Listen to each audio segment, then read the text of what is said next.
Hi hello नमस्कार दोस्तों, क्या आपको पता है गवर्नर जनरल और वाइसरॉय में क्या डिफरेंस होता है। आप इन दोनों टर्म को बचपन से अपनी हिस्ट्री की किताबों में पढ़ते आ रहे हैं और कभी ना कभी आपको ऐसा डाउट जरूर हुआ होगा कि बेसिकली इन दोनों टर्मों में क्या डिफरेंस होता है। तो दोस्तों चलिए शुरू करते हैं समझना इन दोनों टर्मों को इनके हिस्ट्री से।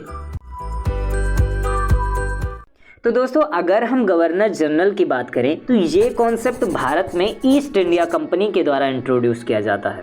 क्यों और कैसे, अगर इसकी बात करें तो ये बात उस समय की है जब ईस्ट इंडिया कंपनी अपने पांव ट्रेड में अच्छे से जमाने के बाद बंगाल प्रोविंस को भी जीत लिया था, जिससे उसके पास अब ट्रेड के साथ साथ पॉलिटिकल पावर भी आ चुकी थी। और अब कंपनी के सामने नेक्स्ट चैलेंज था बंगाल को अच्छे से रूल करने का, जिसके लिए फिर कंपनी ब्यूरोक्रेसी की सहायता लेती है। जैसे आज के समय में सरकारें देश को चलाने के लिए IAS IPS ऑफिसर की सहायता लेती हैं, सेम इसी तरह कंपनी ने भी ब्यूरोक्रेसी के अंदर कुछ पोस्ट बनाई जिससे वो बंगाल पर अच्छे से शासन कर सके। जिनमें से सबसे इम्पोर्टेंट और सबसे पावरफुल पोस्ट थी ब्यूरोक्रेसी के अंदर गवर्नर ऑफ बंगाल की पोस्ट, और इस पोस्ट की चेयर को सबसे पहले संभालते हैं रॉबर्ट क्लीन। और इस तरह बंगाल को इसी पोस्ट के अंडर कुछ समय तक रूल किया जाता है।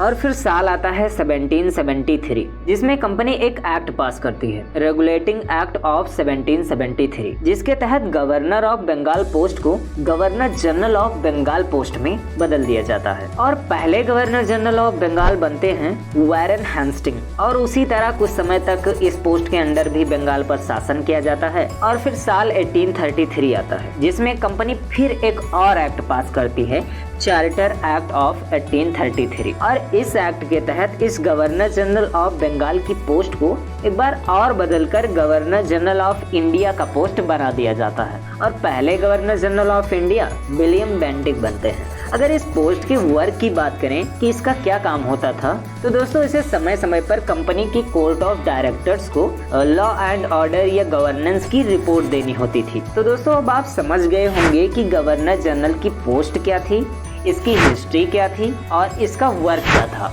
तो दोस्तों अगर अब हम अपने दूसरे टर्म यानी वाइसरॉय की बात करें तो इस पोस्ट के बनने की हिस्ट्री 1857 के वार की कहानी में छुपी हुई है। 1857 के रिवोल्ट को ब्रिटिशर बड़ी मेहनत और मशक्कत के बाद इसी तरह सप्रेस कर पाते हैं, और किसी तरह इस रिवोल्ट के खत्म होने के बाद ब्रिटिश पार्लियामेंट के द्वारा एक एक्ट पास किया जाता है, गवर्नमेंट ऑफ इंडिया एक्ट 1858, और फिर जिसके तहत भारत में कंपनी का राज पूरी तरह से खत्म कर दिया जाता है। और उसके बाद इंडिया पर ब्रिटिश गवर्नमेंट का डायरेक्ट रूल यहाँ से शुरू होता है। और इसी गवर्नमेंट ऑफ इंडिया एक्ट 1858 के तहत गवर्नर जनरल ऑफ इंडिया के पोस्ट को वाइसरॉय ऑफ इंडिया के पोस्ट में बदल दिया जाता है। तो दोस्तों कुछ इस तरह से गवर्नर जनरल और वाइसरॉय की पोस्ट बनती है। और इन दोनों में बेसिकली इतना ही डिफरेंस है कि ब्यूरोक्रेसी की जो पोस्ट 1858 के पहले गवर्नर जनरल के नाम से जानी जाती थी, उसी पोस्ट को 1858 के बाद वाइसरॉय के नाम से जाना जाने लगा। तो दोस्तों ये थी आज की वीडियो, आई होप कि आपको पसंद आई होगी।